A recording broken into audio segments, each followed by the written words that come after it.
Good morning, everybody. Thanks for listening. We're gonna dive into some really revealing topics about how we met one another and how we're putting together this podcast for sharing spiritual knowledge for people. And yeah, we're gonna just do some practice, like just some rough and dirty practice of like, would you listen to this podcast if you heard two ladies talking about their spiritual awakening and their journey into recognizing their mystical awakening? Would you listen? I know I would. I know I listen to you all the time, Sarah. You're my favorite person to listen to. So I'm super excited to get into this and hear what other people think and if they enjoy talking about not only their spiritual awakening, but also things that are happening in their life that are not in mainstream conversation, but also just being really real about it and how, we are who we are and we're not these super spiritual beings always in the highest frequency and life is messy sometimes. And yeah, bringing some of that into this world as well. Yeah. Yeah. As Christy and I have been developing this idea, we've been sharing back and forth how there doesn't feel like this, easeful way for people to recognize how advanced of a being they are, or how awakened of a being they are, or kind of this idea of like, this is what spiritual enlightenment looks like. And so I teach mystical anatomy. I work with people in the process of what's occurring in their spiritual awakening. And Christy works in, well, I'll let you talk about in the realm that you work in. And so in our journey together and our times where we get together and share, we have been discovering that there's a lot of meaningful knowledge that we carry as collaborators in like coming together as in our friendship, but as well in the way that we work with people. And that often there's these themes of just like not being able to recognize just how advanced of spiritual beings we are in the simpleness, in our pettiness at times, or in our kind of like, wow, I totally messed that one up. And it's like really that is the seed of the awakening, more so than the holy which we'll go into it. Yeah, I'm gonna get you to just like briefly introduce yourself to anybody that maybe doesn't know like who you are as a mentor. Yeah. Okay. So I go by messenger of spirits, and that's what I do. I connect with spirits. I connect across the veil, um, and use Reiki as a tool, as well as light language, and just my abilities as a psychic as well to connect in with people's energy fields, help to balance their chakras, and bring messages, wisdom, guidance from spirit into their lives, and helping them to find clarity on their path and integrate this beautiful ability to have a connection to the spirit realm as well, which I have myself have found has changed my life, just having that connection to spirit and that wisdom and guidance. And so I love to support other women in finding that for themselves as well. So we're gonna play with like sharing our story from, when we met and then how we came into this space where we now get to like co-teach and collaborate and how we meet each other in our friendship. And so we're gonna kind of go into like all of our story of like it's actually an interesting story and we'd love to take you along the way for the journey of it. But first, we're going to lead by how we practice so that you can get a sense of what it's like to really attune your instrument, because that's what we're doing as human vessels is we're tuning our instrument to the higher frequencies that are always within us. And sometimes we forget, and that's perfect. So just follow my voice for a moment. I'm going to take you through like a 3-minute check-in with the body that can sometimes be called a somatic check-in or an attunement. You can close your eyes if that's safe and wise for you to do so, and just turn your gaze inward, imagining that you're the one that's bringing the deep witnessing self to yourself, to what's here. And initially, you might just notice that there's lots of thoughts. There's maybe big charges of energy, and we're going to let them be exactly as they are. They are perfect. And my invitation is to take 3 juicy, sensuous breaths from this place. So following the sensation of air as it comes through your nose, drops down past your heart field and pools in your belly. And then just exhaling as if it's pouring out in the same way that it came in from the belly up through the heart and back out. And that's just going to weave into the next breath. There's nothing to achieve or do right or wrong here. We're just linking our breath with our body. And you might even go so far as to replace thoughts in the mind with sensations in the body, just noticing what it feels like to breathe, to bring your attention down. Just ground for a moment.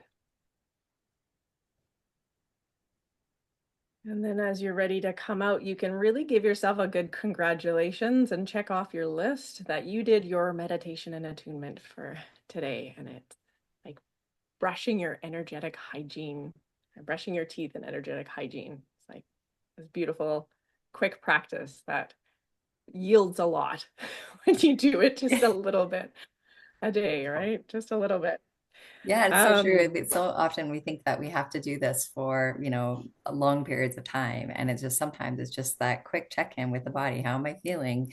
Does this feel like a yes to me? Does this feel like a no to me? It's so important to just really get in tune with our vessel so we can kind of make those intuitive decisions for ourselves. So thank you for that, Sarah.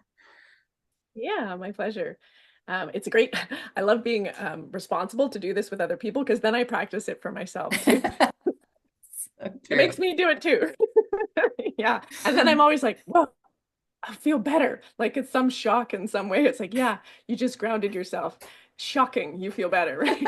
And as women, we really need this. We really need like we benefit so much from like getting out of our head and getting more into our body because this is where our oracle is. This is where the merger of, intuition and consciousness happens. It happens in the belly. So Absolutely. we'll just start, with that part.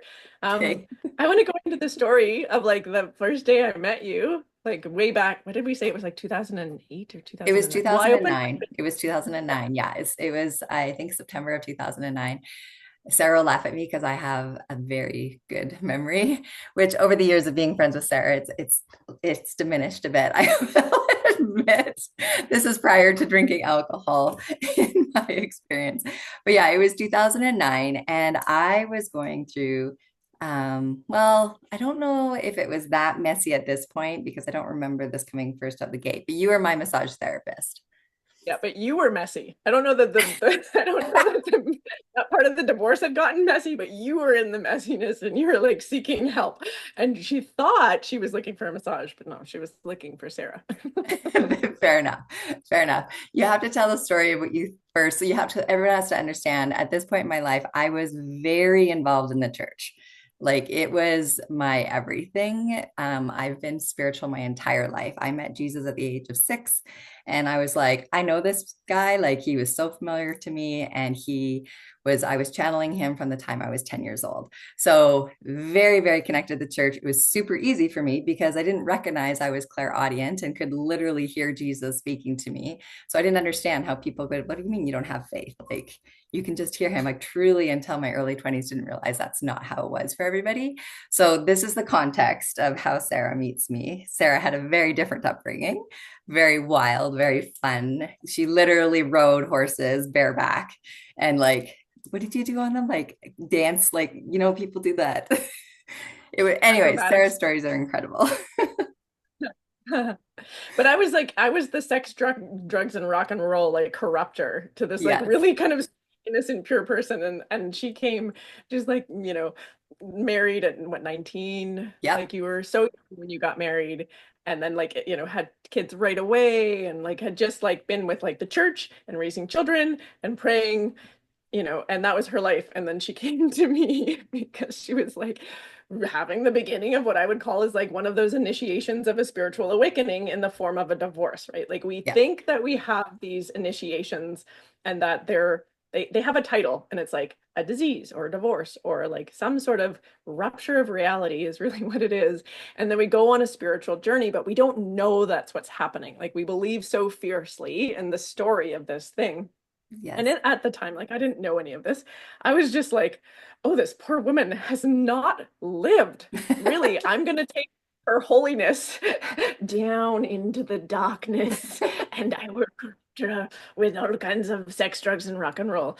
And I just kind of say that of like, when many people were raised by a beautiful, organized religion. My father was raised as as the son of a minister, and the result of being raised as the youngest son of a minister was that he went way off the deep end and going in the opposite direction. He didn't want to have any rules. He didn't want to have any, God in our house. He didn't want to have any of this painful experience for him where he didn't feel like he was able to connect to his big people, which led me down this experience of finding out that I'm a mystic through all of the backwards way. Like I went through all of the shadows and all of the like sexual abuse trauma and all of the like early, journeys on acid and magic mushrooms and kind of all of these things in my like very, very young teen years where I was building this formative brain. And yet I had a divine connection in a different way to all of it. And so we sort of met in the middle, as you do in Game of Earth.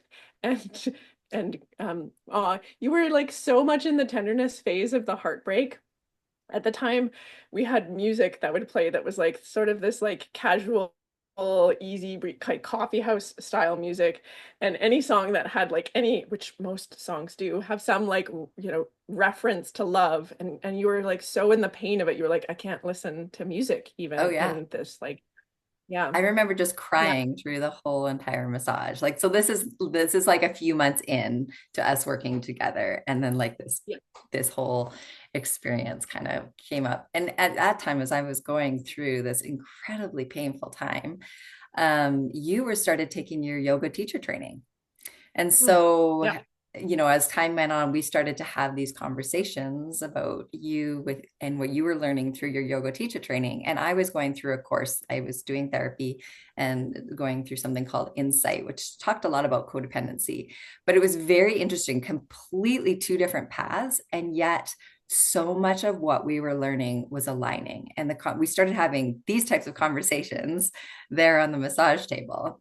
And in this time period, one of the things that I had decided was that I was going to have a year of yeses. So you have to move down. Like I'm probably like 6 to 8 months into, going through my divorce, going through therapy. So starting to get a little bit less tender. And I decided to do a year of yeses. And so that meant that whatever came my way, as terrifying as it felt, I was going to say yes to it. So Sarah, you invited me to support her. I was an esthetician at the time. So to support her in doing facials at one of her yoga retreats. I was so scared. I don't know if you realize how terrified I was to do this. And I remember coming out there, I went in a car with somebody else, the photographer, and we got lost. If we were going out to this place, Maple Lake, it was insanely beautiful, but we got lost for 2 hours. And I was like, what am I doing? And then we finally arrived at beautiful Maple Lake cabin. And I swear it's like in that moment, my life shifted. So talk a little bit about that, Sarah. Well, like a couple of things. Like, first of all, it's not that uncommon. I want people to understand it's not that uncommon for people when they come to massage therapy to have like these big purgings of emotion where the body, when we come into our connection with our physical body, we're able to move through the plane of molecules that are there and they start to purify our experience so that we're then able to say yes to things, right? Like it does take a couple of months to go into that, but then ultimately it leads to another type of relating where we went into this synergy where it was like, hey, let's co-create something together. And my former and I had he had this big kind of party cabin because he was involved in anybody that's Canadian will sort of know about Cowboys. And Cowboys is this big bar that is in Calgary, and they have during Stampede like big events. And so big events would often be a part of my life. And Christy had heard about these like big kind of party events. And I was doing my yoga teacher training, and my first yoga teacher class, like the first class that I taught as a yoga teacher was at this retreat center that I had, which is sort of the way I work in the world is I'm just like, let's just jump in the deep end. And I'll give Christy a map and like we'll get a photographer and a chef and we'll all just kind of get together and like how tough can it be? So it didn't maybe prep you thoroughly enough for like the whole kind of like what it was going to because I really just didn't know for myself. I was like, so I was 29 at the time. I was like really, really kind of like let's just do it. And so we all congregated and I I remember you showing up sort of wide-eyed, being like, oh my gosh, because this is a dirt road on like a forestry service road that goes for, an hour into the woods. And then you go for another hour, like through the woods on this tiny little trail. And then you emerge in paradise. And there's no person in the world that had ever showed up at Maple Lake that didn't show up speechless and not able to talk about how beautiful it was. It was just it was, such a absolutely stunning location to teach and to lead and to collaborate and to bring all of these things together. But this is like the way that I love people, is like, let's work together. Let's create something together. Come out here and get a sense of it and see what that feels like. And so, yeah, you were like, okay, well, I know facials and I know how to work with people in facials. And so that gave me the opportunity to weave in this sensual embodiment experience that I feel like everybody, yoga is such a great word for this. Like, we're wanting to unify spirit and matter. That's what yoga is. And so it's like all of the ways that we're bringing ourselves into our spiritual experience. And facials are an incredible way to practice that like body attunement, where you really just come into your bliss body and you're like, oh my gosh, this is my idea of heaven and earth. This is my idea. We're having heaven on earth at the place on earth that looks like heaven. And we were weaving those pieces together. And so yeah, that then you knew the way there. And then I was like, when the retreat is over, we party like rock stars out here. Like, Yeah, I think you that's guys when. invited, it wasn't that weekend, but then the fall, because I did my day and went home, but you guys invited me out for like, it was like the next weekend or the following weekend. And I had like my children half time. So like every other week or something, I had a weekend off. And so, yes, you invited me out. And again, Yeah. big yes for me, because I was going back to this group of people and I was like, I knew that I loved you. There was definitely this like soulmate connection of like, this is my soul sister. Like there was a very instantaneous, and I'm sure people listening, when you meet somebody, you're like, oh, there's a connection Yep. here and it's not just from this lifetime. And so this was our friendship. So I went out that next weekend and literally I think we were joined at the hip for probably the next 2 to 3 years. It was pretty magical. Like I remember many a times that we would sneak away with a bottle of wine, just the two of us, so that we could go and have conversation and like hide away. We just enjoyed each other's company, and it was such a fun experience. And oh my goodness, did you open up my my world? That is for sure. Yes. Well, and we're gonna do an episode about this. Like, if you guys think this is a good podcast and you want to know more, I would love to do an episode that's specifically about spirit and spirits and how we can like awaken through like this like molecule of alcohol, which has got like a whole other story with it, but it opens us at times. And there's like these kind of things that happen. And so, we were like sneaking off to have these experiences where we're sharing a bottle of wine, and the location was so perfect for that. Like it was like there was really big gathering areas, but then there was also these little kind of nooks that you could go that were close by. They were so beautiful, and we would be able to enjoy each other's. We both have these second lines in our profile. If anybody, we'll talk more about gene keys and human design, but essentially this is like this energy that likes to come together in companionship in dyads, as opposed to like bigger kind of groups of people. And so in our sacred relating and finding ourselves and the way that we were like magnetizing to each other, the other thing that happens is that you kind of like cleave off a little bit and you go and you deepen in your intimacy and your exchange. And for me, what I think is so funny is like Christy was so like in the teaching of Christianity, and I was so in the teaching of like non-Christianity. And at the time, I had no idea that this is what was going to happen. But like, I brought you over to the dark side, and you brought me over to the light side.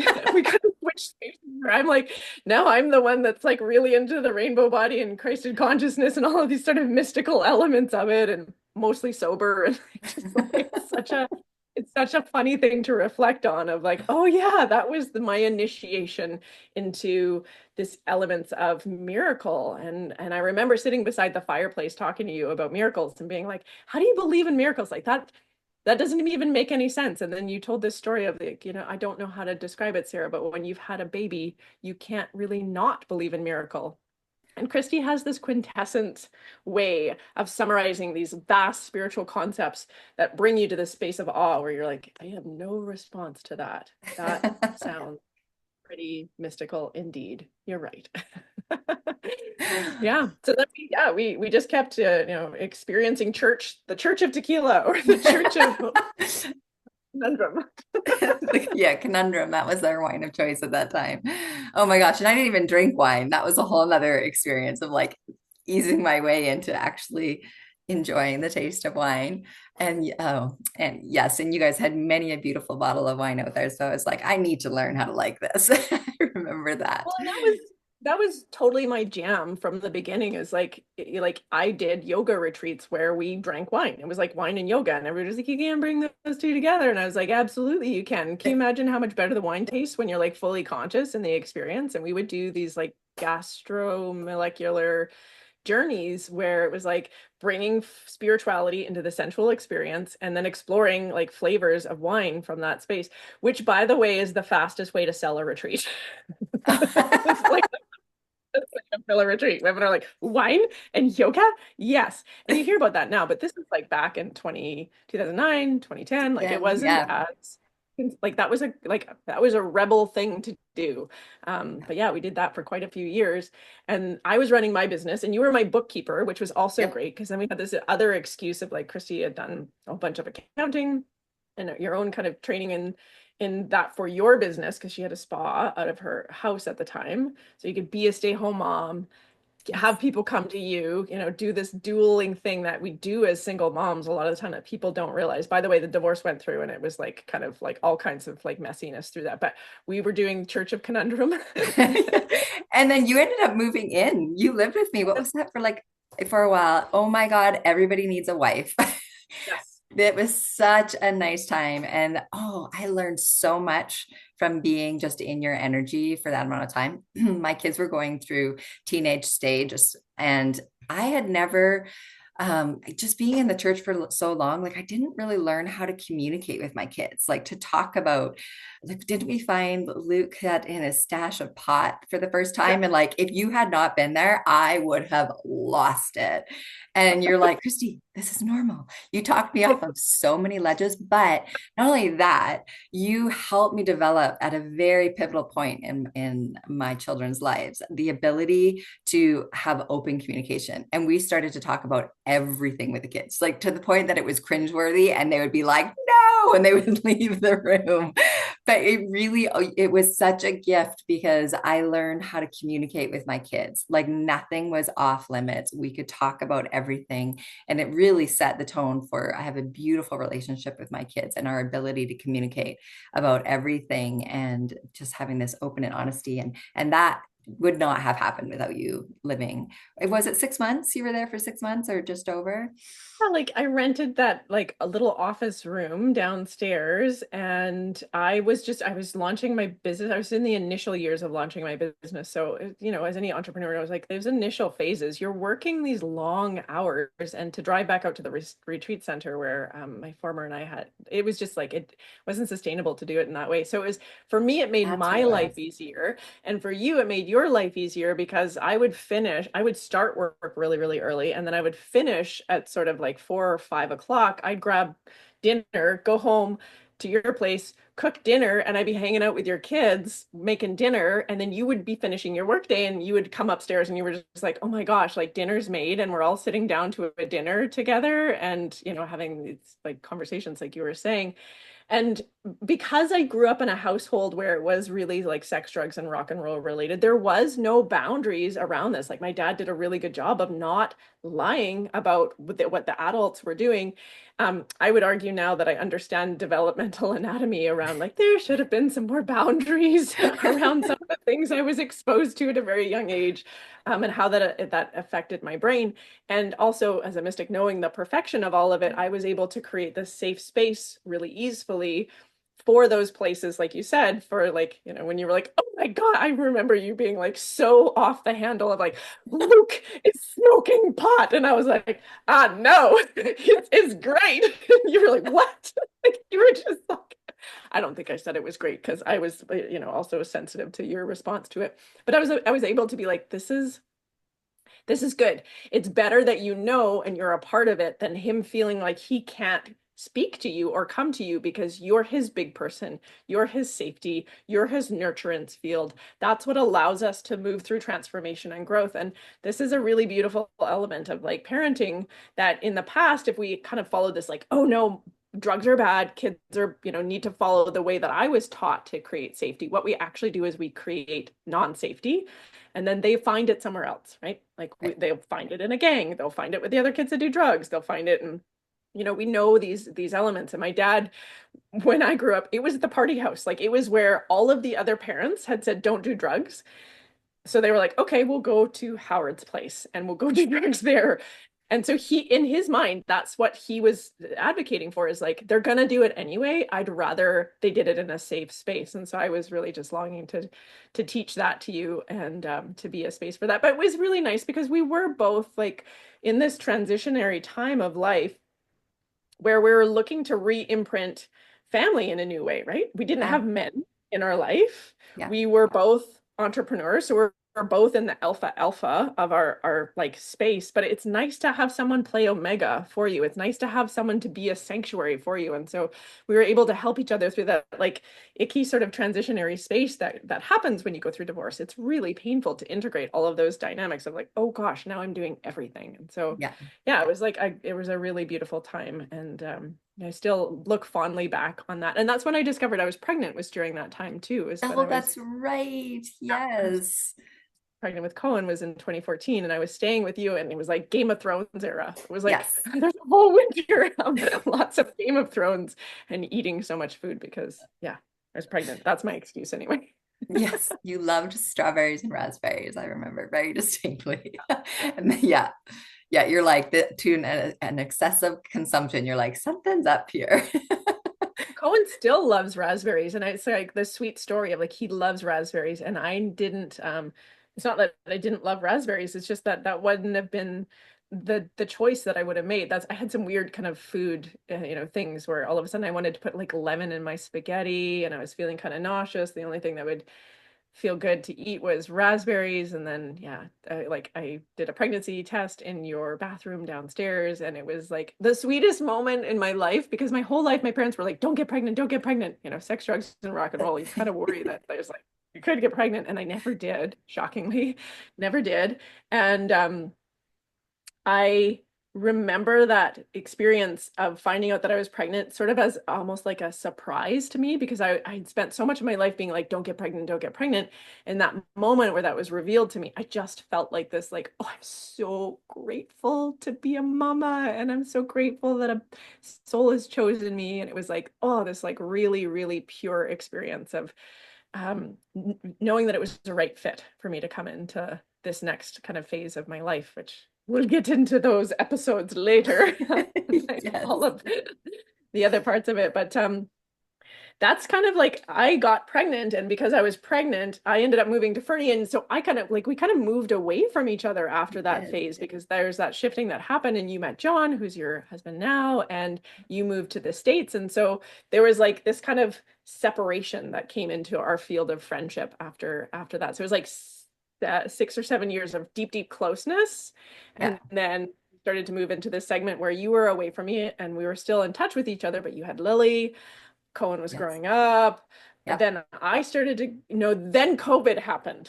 Oh, Then COVID yes. happened, and then I started to going through my divorce, and you started going into your journey around being a mentor and a mystic, and like the kind of teachings around intuition. Which, by the way, one of the retreats that I had out at Maple Lake that Christy was a part of, this really beautiful teacher was there, and she was teaching intuition and meditation, and she had shared with Christy, like, that you're intuitive, right? And Christy was like, no, like you were so in the phase at that point. Julie Larson was like, no, you were like a master. You're highly intuitive. I can see these things about you. And Christy was like looking behind, like, me? You can't be serious. You can't be talking about me. And I was like, uh-huh, yeah, you are. And it became this sort of teasing thing where you were completely in denial of it. I could tell how intuitive she was, because she's like, I just sort of know these things. It's like typical 2-4, mystics are like that profile in human design. They're like, I don't know, it's just obviously this. That's Yeah. what's so sweet about you, is like you sometimes don't realize how you came to this big mystical understanding, and yet it's there and it's like so transparent. And so It's that so sort of true. started at that time too. Yeah, I do remember like through all of this period of time, I was really struggling to kind of figure out like because I'd stepped away from the church and then I was coming into like trying to figure out like what does my spirituality look like? Like everything was upside down. Started to understand that God was far bigger than like this box that I had put him or her or the universe in. And so all of this was like jumbling around. So Sarah was amazing because I could talk to her about so many of these things. And what do you think? And I was really learning to trust myself again, to trust my intuition. I had given away so much of my power to the church and allowed it to tell me what I believed and what I thought. And I really had to begin to make those decisions for myself. What do I think about this? How do I feel about this? What do I believe about certain things? And so you were an amazing sounding board for me through that time. And then I remember we were in Bali together, and John was with us, and your mom was with us, and you were reading the book Journey of the Souls. And this, I tell Yeah, the story because this was pivotal because you gave it to John. John read it, and then he was like, Christy, you need to read this book. And I was like, okay. And literally, that book was the very first time that I came to understand reincarnation and that this isn't my only life.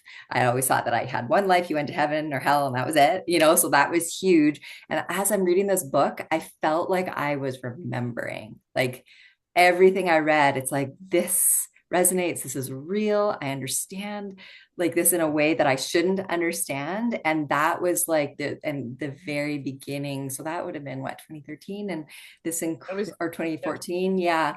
And this was this incredible start to this awakening to how much bigger my spirituality could be. And I remember, even though I might have said like I'm not intuitive, but there was this part of me that's like, you need to figure this out. But I was just so scared to trust myself, right? From coming from my past. So it was definitely this healing journey that in 2020, yeah, that's when I got to that point where I'm like, I can't do this anymore. I have beautiful people in my life, but something is missing. And I think I read Seed of the Soul at that time, and I was just so impacted. I was like, this is it. Like, I need to follow this path. There's something here for me. And then I started doing something called Mindscape, tapping into your like subconscious mind, and then into Reiki and all the other training after that. So yeah, we weren't together going through this. We weren't even talking that much. It must have just been, life was difficult, right? Like COVID was challenging for everybody, right? And so I was isolated with a 2 year old, but I remember my 2 year old, God, I love her. She slept for 3 hour naps in the afternoon. She's a projector. So projectors, you'll understand this, 12 hour nights, 3 hour naps. So I would take 3 hours a day and I would work on my spiritual development, whether that was meditating or channeling or whatever that was. That was a very beautiful, positive time. So yeah, that really started this. And you, on the going through your experience, yes, like we started, how long was it that we finally started connecting again? Was it probably 2 or 3 years later after that, and we started doing this together, right? Connecting every couple of weeks. Yeah, there's like two pieces that I want to bring forward because as you were sharing the space where you were starting to move away from the church, one of the kind of arguments that Christy and I had was one of the corruptions was I was like, let's go skinny dipping, and you were like, ah, and then we were skinny dipping. And I just remember like anybody that's always worn a bathing suit and then they get into a body of water naked for the first time, it's very different. You wouldn't think that these like small pieces of clothing really make a difference on your sensual experience, but they really do. And I remember saying to you, how could you possibly believe that heaven is a place that's like not here right now? And we were like having these kind of arguments about where heaven was, and I was like, it's in our bodies, it's right here, and you were like, no, and it was like this. You were in this process where I was like unweaving you from the organized religion perspectives of it and really wanting to bring you into the somatic experience of it, and then yeah, when we were in Bali, I didn't have that book. I found like I think John. That was I remember really John standing It's out as a John's sort of book. spiritual being. I think his mom recommended it and he had it. And then I was like, I Ah, want to read that. And I started reading it there. And then you took it with you, and I was also reading it at the same time. But I found that book to be, where it speaks about I'll just give you guys the pivotal information that comes out of the Journey of Souls that really landed for me was this person, the author. Do you remember his name? Michael Newton. Yeah. Michael Newton. He would take people in past life regressions and then kind of accidentally stumbled into an in-between life regression where the soul was not embodied, they were disincarnate. And he was able to interview the soul about the process of incarnation. So the whole book is like the journey of a soul's process of coming into form and then coming out of form. And I was pregnant at the time. And I remember being quite offended because it was like, yeah, the soul doesn't actually fully come in. So this is before I knew about human design or any of these kind of like mystical teachings that I now I'm like what I teach.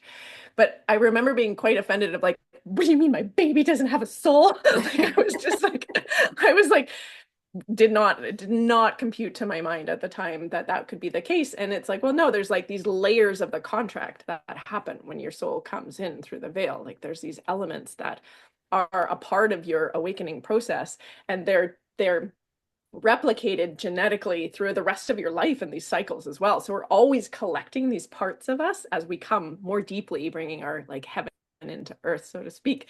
But in that time, it was like this agitation, which is another thing to look for in spiritual awakening is sort of there'll be like this offensive thing that shows up where you're like, I am offended. What is that? What is that offense of like rejection to my reality that's showing up, which is actually a greater expanse wanting to come in as an initiation. But we feel it as like a fuck you, you know, like, so that's how you know I where to look remember for those. feeling that way about Untethered Soul. Like we were reading, that was another book that we read together. And I was so triggered by Untethered Soul. Like now I see everyone recommending it. And I'm like, I remember not liking that book. I was triggered. Too much too soon. Yeah. Yes. Finger is like that way. It's like too much truth. He like wants to trigger you into it, which Yeah. but you were a very different person. Like that's the other cool thing about transformation is like we change so much and we sometimes don't recognize the potency of what we're imbibing on and how much it's changing us. And so it can be so beautiful to have friends that do these journeys with us where it's like, remember when you thought this, or like Oh, remember when you yes. this, or remember when your identity was blank. Yeah. And that can go conversely too, right? Everybody kind of knows this experience of like, I've changed so much. And then you go back to visit your family in your small town, and they're seeing you with the projection field of the way they know you. And instead of us being able to hold, like, no, I'm this now, we orient back to the projection field. And so it's like a really kind of marvelous way that we're all in collaboration in this whole process. But yeah, we went into COVID and I fell in love with a man that I was not married to. And I decided that my initiation was going to be to go on a journey of awakening through this, relationship and this rupture to my world in the way that I knew it. And we were kind of estranged during that Yeah. time. And so like there was a big kind of process where not everybody agreed that my choices were the best choices to make for what they saw with clear eyes was happening with this person that was seemingly in my mind of a benevolent intent. And it all kind of worked out to be that everybody saw things that I didn't see about him. And and, and then, like fast forward up to like it was like 2 years ago. Yeah. And we're just making a point of connecting. You'd been now on your journey of like mentoring, working with people in Reiki, working with people that are your like intuitive guide teachers. And both of us were just kind of connecting on like, wow, I'm going through so much. We should, make a point of every Tuesday booking a Zoom call so that Yeah. we can just reflect for each other and keep sharing this journey because we love each other so much. And when you have friends like Christy and I have this friendship, I feel most myself when I'm with you. I sometimes go into these phases where I forget my magnificence. I come into this time where we know each other so deeply and we sort of remind each other of our magnificence. And so it was like this really beautiful window, which as we've been doing it for the last couple of years, we started to realize like there's a lot of value in these things that we're just sort of getting together flippantly sharing about our awakening process and what it is that we're learning that could be quite helpful for other people to get a sense of. And so that's led to this kind of idea we've been kicking around for a podcast for months, but Yeah. now we're actually recording one of our Yes. two sessions. Well, and what we have noticed again, like we started off doing very different things a couple years ago, and we were really like, here, let me do a session for you, and then you did a session for me, and we kind of went back and forth doing that. And then we started to notice like we would just start talking, right? And there was so much just in the frequency of the conversation, but there was so much healing and awareness that came through. And you're such a beautiful mirror for projector for me as well. And yeah, and starting to see just like how much we were receiving from these conversations, and thinking, wow, there might other people might really gain from these conversations, because we're asking a lot of the questions that I'm sure many people out there are asking, and so I think I'm excited to see what the other conversations come through. But I do think there's a lot of value in just being able to share our experiences and what we're going through. And I'm really fascinated to watch and see how, although we've come from such different backgrounds, different themes, a lot of our stuff now is coming quite into alignment, like working with the divine feminine, the divine masculine, the sisterhood of the rose. For those that know myself and my journey with light language, a huge part of it is being part of the sisterhood of the rose. And it was 2 years ago when I was living in the Baja, and you called me at night and you're like, Christy, I just had this vision of us, and we were these priestesses, and we were in this thing called the sisterhood of the rose. Like, that was years ago. That is that I first heard you talk about that, right? And then to kind of know, yeah, like we've obviously had this very soul aligned paths working with like the divine feminine, especially. So neat to see us now coming at it from very different directions, but to very, very similar paths. So it'll be fun to watch how we evolve from here. Yeah, yeah, it's cool that you pointed, because that was a February moon, which is like the fixed full moon in Leo, and I'm a Leo, and I get revelations with full moons, especially fixed full moons, and I always resist them. I'm always like, no, not a full moon. They make me so sensitive. And And I'm a that one, triple Cancer, and I'm like, oh, it's the moon. Like, they don't, you would think I would be falling apart, and I'm not that affected by the moon. So interesting. yeah, so this is this other kind of cool thing. Christy and I are luminaries in the sense of, in the zodiac, there's every zodiac is ruled by planets except for Cancer and Leo. And Cancer and Leo are right beside each other in the zodiac, and Cancer is ruled by the moon. Leo's ruled by the sun. And so we illuminate each other. And then in addition to that, and I'll go into some of this in like some of my somatic teachings around the moon and the way that the moon works with the body, but in addition to that, Christine and I have this channel called the Channel of Grace, where I have half of this channel, which is the channel that opens you up to kind of beyond the veil, beyond the stories, the different planes of reality that we know as like our human experience. And so Christy has the element of it that's the angelic part of the Channel of Grace, and I have the embodied kind of down to earth part of the Channel of Grace, which is like this, we'll go into more of these details of how to make sense of your awakening journey. But it really is two puzzle pieces coming together. Like when we come together, we like create this like being that gets to create embodied illumination in this way. And so that's sort of been some of the titles we've been throwing around, have been like, well, what about the luminary piece? And there's in like elements of the Channel of Grace, and like bringing this experience for people to understand that like angels are with you all the time with bated breath. They're just sitting there going, just, she's going to ask me for, I'm here when she wants a miracle. I'm right here. No problem. I have all of eternity. You bet. Take your time. Go muddle around with that dude for a while. Yeah, it'll be a great lesson. But like they're right here with us. And Yes. so that space of both of us becoming able to be sensitive to this teaching, what we want to bring together in our podcast is like, you are already awakened. You're already awakened. It's actually happening in these mundane moments of your ordinary reality. And here's how it's happening. And how do we help people recognize, like, you don't need to go into this whole spiritual bypassy realm.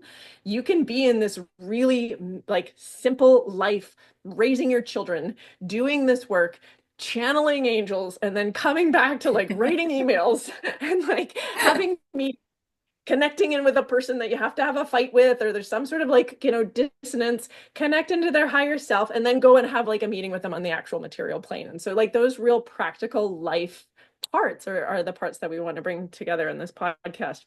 So we've landed on the name, the Spirited Podcast, but we haven't put together any of the other details. We're like, that's still under negotiation from those who feel like they're like, yeah, I really want this to come into the world. And yeah, that's kind of the invitation right now, is just kind of like, are we going to bring this really into a space where people can listen to it, to tune to our frequency of sharing in the channel of grace. Yeah, And and hopefully, and I think it'll be playful. You're always funny, so it'll be funny.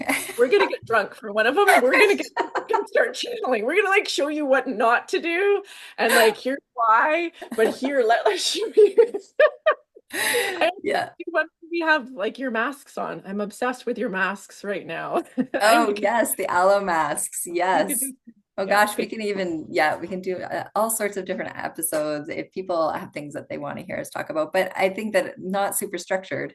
We just yeah, want to talk about these things and in our day-to-day life and what that looks like, and bring it. I think, don't I have something in my Gene Keys about simplicity? I love bringing things into a form of simplicity, right? And so making it far less complicated than what people that might think that it is. So yeah, yeah. yep. Nice. Would you want to lead us out with like a quick little messenger of spirit, kind of like, I'm sorry, can you say that? I missed that part. well, I was just thinking for bringing it to a close, we could send a little message, like messenger of spirit. Like, what would we Oh, do as like, okay, okay. You want me to channel a bit here? well, or like whatever comes through, whatever the angels want. I'm here for it. Okay, way to put me on the spot, Sarah. You could just lead a like three breaths out thing. Like it doesn't have to. I mean, this is how easy it's Oh, okay. Let's see what's gonna. Oh, done. for those of the, hey, what about some light language? I always love speaking light language. Do it.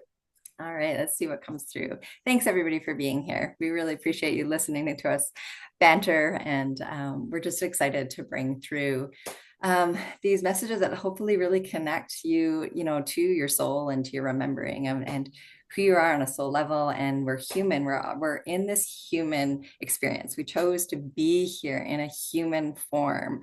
So those of us on this awakening journey, sometimes we feel like we have to be kind of up in those upper chakras and up in, always elevated and high. But the reality is we came to be in a human form. And so to really allow yourself to embrace that part of who you are as well, and remembering that those two things are connected. It's about learning the lessons and going through these experiences that are going to elevate your soul into this remembering of this beautiful being that you are. So if your life is messy right now, it's okay.